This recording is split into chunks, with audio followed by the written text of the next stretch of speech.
सध्या गोकुळचा विषय प्रचंड चर्चेत आहे। कोल्हापूर जिल्ह्याचं आर्थिक केंद्रबिंदू असलेल्या गोकुळ दूध संघाच्या नव्या अध्यक्षांची आज निवड होणार आहे। अरुण डोंगळे यांनी अध्यक्षपदाचा राजीनामा दिल्यानंतर नवीन अध्यक्ष कोण याकडे सगळ्यांचंच लक्ष आहे।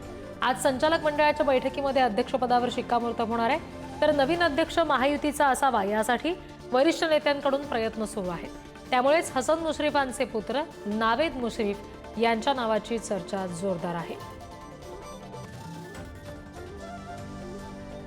तर गोकुळच्या या अध्यक्षपदाचं राजकारण आपण आता ग्राफिक्सच्या माध्यमातून समजून घेऊयात। त्यातले काही महत्त्वाचे मुद्दे बघूयात। महाविकास आघाडी सरकारच्या काळामध्ये तब्बल 25 वर्षांनी गोकुळमध्ये सत्तांतर झालं। 2021 मध्ये गोकुळवर सतेज पाटील आणि हसन मुश्रीफ यांची सत्ता आली। विश्वास पाटील, अरुण डोंगळे यांना 2-2 वर्ष आणि 1 वर्ष इतर संचालकाला अध्यक्ष देण्याचा निर्णय झाला। पहिली 2 वर्ष विश्वास पाटील गोकुळच्या अध्यक्षपदी विराजमान झाले। त्यानंतरची 2 वर्ष अरुण डोंगळेंना गोकुळचं अध्यक्षपद दिलं गेलं। 2 वर्षांची मुदत संपल्यानंतर डोंगळेंनी राजीनामा देणं अपेक्षित होतं, पण डोंगळेंनी राजीनामा देणार नाही अशी भूमिका घेतली, त्यामुळे वाद निर्माण झाला।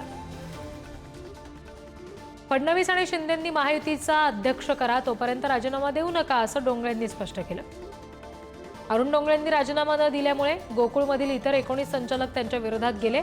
19 संचालक एका बाजूला असल्याचं पाहून अखेर डोंगळेंना राजीनामा द्यावा लागला। अरुण डोंगळेंनी पुढील अध्यक्ष महायुतीचा होईल असं म्हणत राजीनामा दिला होता।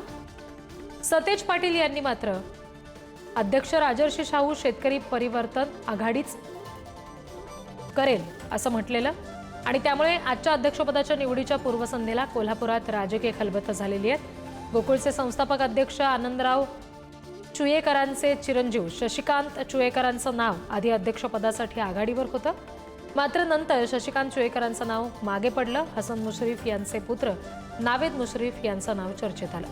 नावेद मुश्रीफ यांच्यासह अजित नरके आणि विरोधी गटातील अंबरीश घाटगे यांचं नाव सुद्धा गोकुळच्या अध्यक्षपदासाठी चर्चेत आहे। आज बंद लिफाफ्यातून अध्यक्ष म्हणून नावेद मुश्रीफ, शशिकांत चुयेकर, अजित नरके, अंबरीश घाटगे ही आणखी कुणाचं नाव निघणार याची उत्कंठा वाढलेली आहे। एकंदरीत गोकुळला इतकं महत्त्व काय आहे ते सुद्धा आपण ग्राफिक्सच्या माध्यमातून जाणून घेऊया। गोकुळची वार्षिक उलाढाल साधारणपणे 3.5 ते 4 हजार कोटी रुपये इतकी आहे।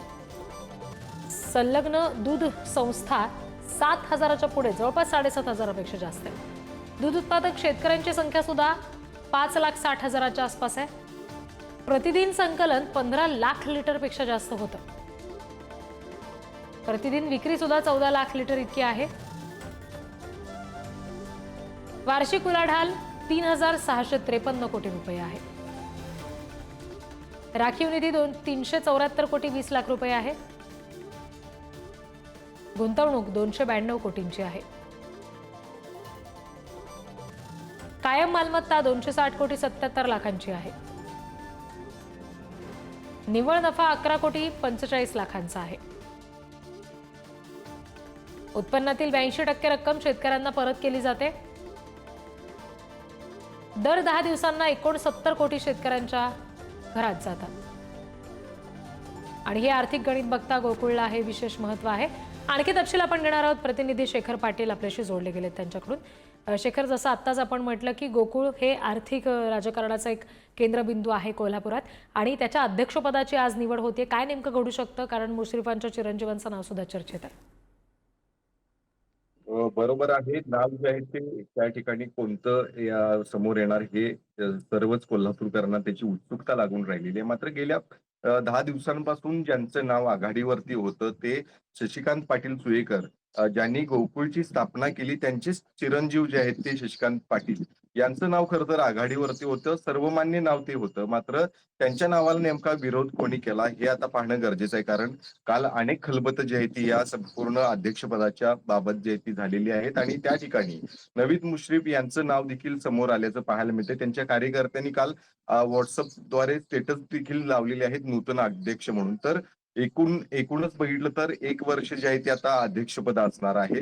1 वर्षानंतर पुन्हा एकदा गोकुळची निवडणूक जी आहे ती होणार आहे, आणि पुढल्या निवडणुकीच्या पार्श्वभूमीवरती या ज्या जोडणा आहेत त्या अतिशय महत्वपूर्ण अशा म्हटल्या जातात, आणि म्हणूनच या अध्यक्षपदावरती नेमकं कुणाला बसवायचं या संदर्भातच या सगळ्या हालचाली जी आहेत त्या सुरू आहेत। यामध्ये मुख्यमंत्री आणि उपमुख्यमंत्र्यांचं नाव देखील समोर केलं जात असलं तरी यामध्ये नेमकं राजकारण काय आहे हे अद्याप समजलेलं नाही अनेकांना. नेमकी नावांसंदर्भातली एवढी गुप्तता का पाळली जाते आणि अध्यक्षपदासाठी नेमकं कोणाला बसवणार याबाबत जी उत्सुकता अनेकांना लागून राहिली ती आज मात्र संचालकांच्या बैठकीमध्ये त्याचं उत्तर जे आहे ते मिळणार आहे. मात्र आपण जर बघितलं तर अरुण डोंगळे यांनी महायुतीचाच त्या ठिकाणी अध्यक्ष व्हावा आणि त्यानंतरच आपण राजीनामा देणार अशा पद्धतीचं वक्तव्य केलं होतं. त्यांनी मुख्यमंत्र्यांची देखील भेट घेतली होती आणि ही भेटीनंतर हसन मुश्रीफ यांनी अरुण डोंगळे यांना जो कोण अध्यक्ष असणार आहे त्यांचं नाव दिलं होतं आणि ते शशिकांत पाटील यांचं नाव असल्यामुळे अरुण डोंगळे यांनी देखील ते आपला राजीनामा जो आहे तो सादर केला होता आणि त्यानंतर ते तयार झाले होते. मात्र आता शशिकांत पाटील यांचंच नाव जे आहे ते मागं पडले अशा पद्धतीची माहिती जी आहे ती समोर येताना पाहायला मिळते. त्यामुळं निश्चित आज जो अध्यक्ष होणार आहे ते अध्यक्ष झाल्यानंतर शशिकांत पाटील सुयेकर असू दे त्यांचे कार्यकर्ते असू दे ते देखील कालपासून खर तर नाराज असल्याचं पाहायला मिळते. अनेकांचे फोन देखील फिरत आहेत. नेमकी ही सगळी हालचाली आदल्या दिवशीच का झाल्या आणि शशिकांत पाटील यांच्या नावाला कोणाचा नेमका विरोध आहे असा देखील सवाल जो अनेक कार्यकर्ते करताना पाहायला मिळते. त्यामुळे निश्चितच या संपूर्ण राजकारणामध्ये गोकुळच्या आज अध्यक्ष कोण ठरणार आणि पुढची जी इलेक्शन होणार आहे निवडणूक होणार आहे त्या पार्श्वभूमीवरती या अध्यक्ष पदाचं किती महत्व असणार आहे हे देखील पाहणं गरजेचं आहे. जी शेखर, जसं तुम्ही म्हणालात की शशिकांत पाटील यांचं नाव आधी समोर होतं, आता ते मागं पडलंय, त्याच्यामुळे नाराजी सुद्धा निर्माण झाली. गोकुळमध्ये ही नाराजी निर्माण होणं ह्याचा किती फटका बसू शकतो आणि याच गोष्टीचा म्हणजे स्थानिक राजकारणाचा जर विचार केला तर आगामी निवडणुकीला सुद्धा फटका बसण्याची शक्यता आहे का?